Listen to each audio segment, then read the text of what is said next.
These two cars look identical. Same model, same badge, 1 year apart. One of them will cruise past 250,000 miles. The other one has a complaint file at the federal government thicker than a phone book. Today we're exposing the specific model years that turned good cars into wallet shredders, all backed by government complaint data. And number 3 is a car that everyone, and I mean everyone, thinks is bulletproof. Let's get into it. Quick explanation of why this happens, because it's actually fascinating. Bad model years usually come from 3 things: a brand new engine or transmission design in its first year, cost cutting during a redesign, or a supplier change nobody told you about. The complaint data catches all 3. Because when thousands of strangers independently report the same failure to the government, that's not a coincidence, that's a pattern. Look at this curve. 1 nameplate, 1 rogue year. Keep that shape in mind because you're about to see it 6 times. Receipts are linked below. Let's go. Number 6, and we're starting with a betrayal. The 03-04 Honda Accord Phi 6. Yes, Honda. The brand from our 300,000-mile list. These specific years had automatic transmissions that failed so consistently, a class action settlement ended up stretching the transmission warranty to nearly 8 years. There was even a recall that fitted an oil jet kit just to keep third gear from cooking itself. The 4-cylinder versions? Basically fine. The V6 automatic? Look at this chart. Over 2,000 complaints on the 2003 model year alone. More than 850 of them about the transmission. By 2007? 37? The problem year screams at you right off the chart. It's like the data is trying to warn you personally, and this is exactly why we go by model year and not by badge. The same nameplate 2 years later was back to being unkillable. Therefore, even the greats have a bad season. Check the year, not just the logo. Number 5, the Nissan Altima. And really, this is the story of the entire CVT era. The continuously variable transmission promised smooth driving and better fuel economy, and delivered shuddering, overheating, and replacement bills that cost more than the car was worth. Nissan knew. In 2009, they quietly doubled the CVT warranty.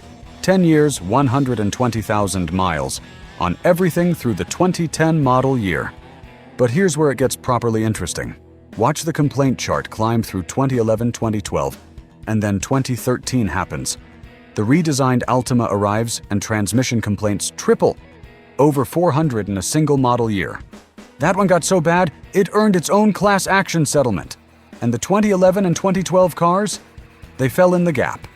Too new for the first warranty extension, too old for the settlement. Nobody covered them. So the cheap used Altima on the lot isn't one deal. It's 3 different gambles wearing the same body.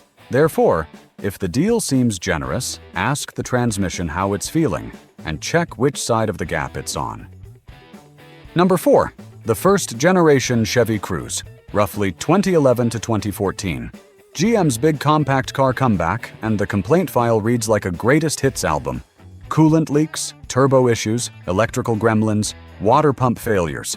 That one got so predictable GM quietly extended its coverage to 10 years. No single catastrophic flaw, just death by 1,000 invoices. And honestly, that's the most dangerous kind of used car. A blown engine shows up in a pre-purchase inspection. A car that nickel and dimes you forever does not. Look at this breakdown. The complaints don't pile up in one column. They spread across 5 different systems. Engine on top, electrical right behind it, then the drivetrain, then steering. When the complaints spread like that, the problem isn't a part, it's the whole development budget. Therefore, some cars fail loudly. The Cruze fails in installments. Number 3. And Honda appears twice in one video, which should tell you exactly how much we trust data over reputation. The 2016 to 2018 Civic with the 1.5-liter turbo had an oil dilution issue. Fuel seeping past the pistons into the oil, especially on cold starts and short trips. Diluted oil protects the engine about as well as juice protects your teeth. And you can see it in the data.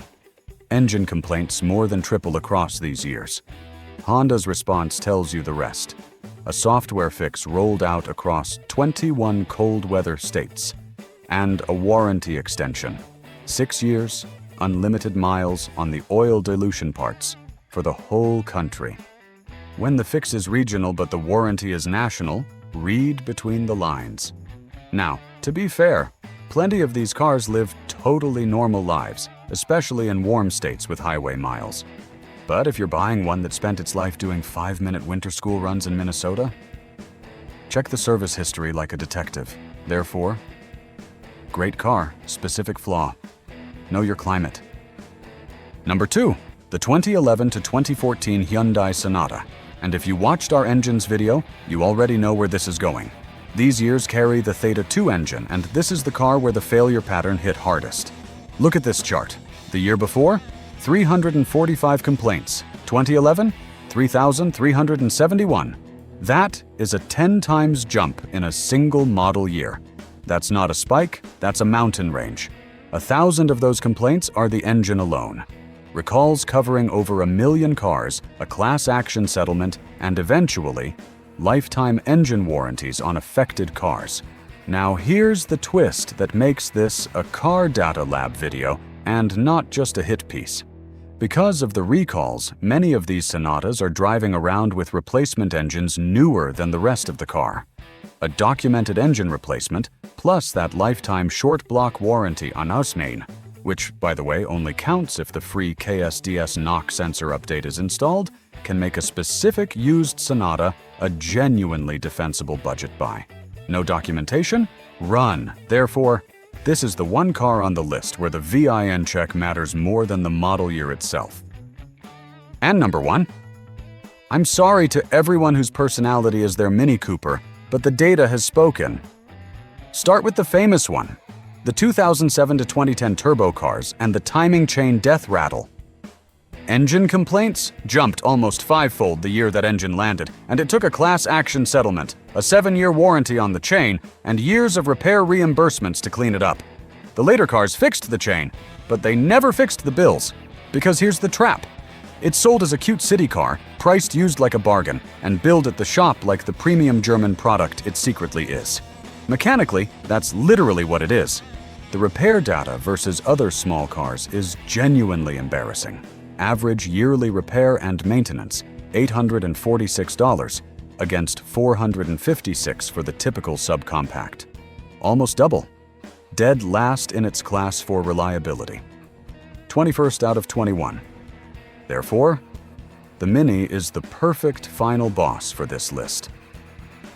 Adorable exterior. Luxury car invoices. And a chart that tells the whole story. Here's your recap grid. Screenshot this before you go used car shopping. Seriously. And notice the meta lesson across all 6. Brand reputation is an average. Model years are the reality.